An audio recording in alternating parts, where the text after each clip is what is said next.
Hello, I am Dr. Divya Kumar, Director of Gynae and Infertility at Accord Super Specialty Hospital, greater Faridabad. और आज हम चर्चा करेंगे cervical cancer यानी uterus के मुंह का या बच्चेदानी के मुंह के कैंसर। जैसे ये यूट्रस है और जो इसके नीचे वाले भाग जहाँ से जो यूट्रस की ओपनिंग होती है वजाइना में, उसको हम सर्विक्स कहते हैं। और इस सर्विक्स के कैंसर के बारे में हम बात करेंगे। सर्वाइकल कैंसर बहुत ही कॉमन कैंसर है और इंडिया में ये सेकंड मोस्ट कॉमन कैंसर है विमेन।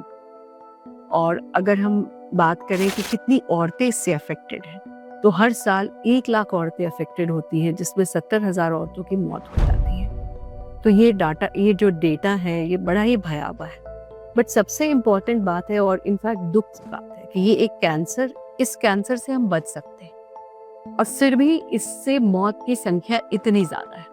तो आइए हम इसके बारे में जानें कि इस कैंसर के लक्षण क्या होते हैं, किन किन औरतों में इस कैंसर के ज्यादा होने की चांसेस होती है और इससे डायग्नोसिस हम कैसे कर सकते हैं, इसके स्क्रीनिंग टेस्ट क्या है और इससे बचने का उपाय क्या है। तो सबसे पहले अगर हम इसके लक्षण की बात करें तो ये प्रेजेंट करता है यूजुअली ब्लीडिंग के तौर पे। ब्लीडिंग जो कि इंटरमेंस्ट्रुअल यानी कि रेगुलर पीरियड्स के अलावा अगर बीच में ब्लीडिंग हो रही हो तो उसको हम कहते हैं इंटरमेंस्ट्रुअल ब्लीडिंग। तो उस ब्लीडिंग के तौर पे कभी कभी प्रेजेंट करता है। कभी कभी इसमें फाउल स्मेलिंग यानी कि गंदा पानी निकलना, वेजाइनल डिस्चार्ज जो कि फाउल स्मेल हो, डर्टी लुकिंग हो, वो भी इसका एक लक्षण हो सकता है।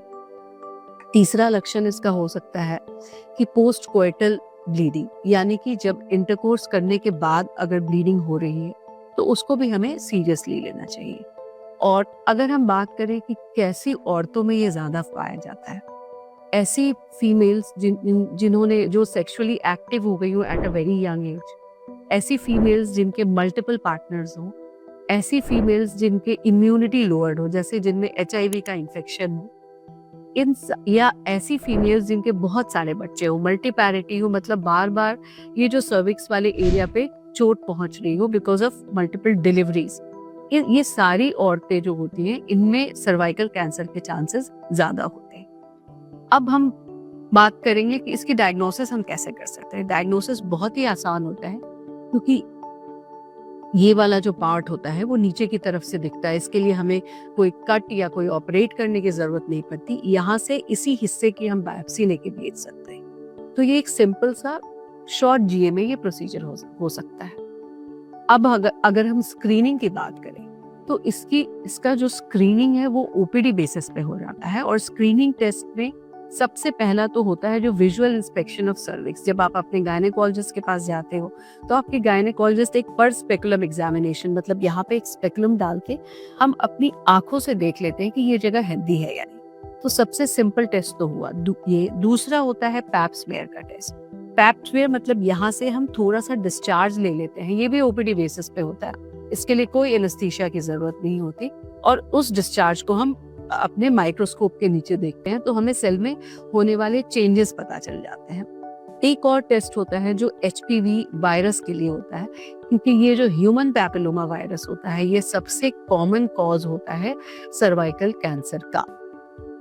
तो HPV के DNA को हम यहाँ से देख सकते हैं कि HPV प्रेजेंट है या नहीं।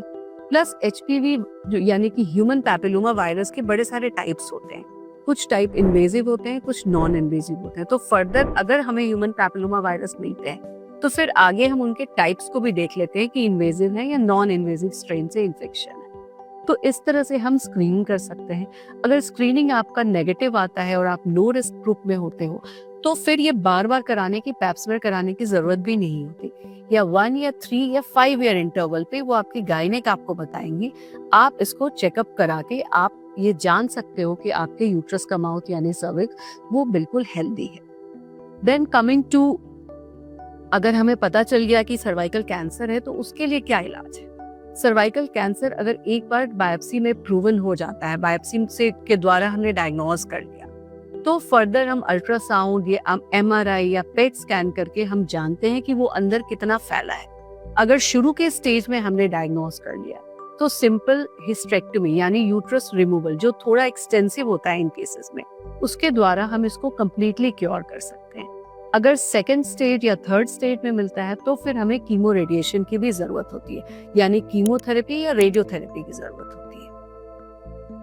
अब हम इससे बचने के उपाय के बारे में जानेंगे, क्योंकि इसमें जो सबसे common infection which is implicated for cervical cancer is human papilloma virus. तो हमारे पास एक बहुत अच्छा टूल है जो HPV वैक्सीन के नाम से आता है, यानी ह्यूमन पैपिलोमा वायरस के अगेंस्ट में जो वैक्सीन है वो अवेलेबल है और ये कई सारी कंपनीज बनाती हैं, अलग अलग नाम से मिलता है। पर ये वैक्सीन एक बहुत ही इम्पॉर्टेंट टूल है जिससे हम सर्वाइकल कैंसर से बच सकते हैं। और इसका जो इफेक्ट है वो सबसे अच्छा तब आता है जब विमेन या गर्ल्स सेक्सुअली एक्टिव नहीं होती है। तो एज यंग एज 9 साल की लड़कियों में भी हम ये दे सकते हैं। अगर 15 साल से नीचे की लड़कियां हैं तो उनमें 2 डोजेस दिए जाते हैं, और 15 साल या उससे ऊपर की लेडीज में, औरतों में हम इसके 3 डोजेस रेकमेंड करते हैं। और इसका एक्सटेंडेड यूज 45-46 ईयर्स तक होता है।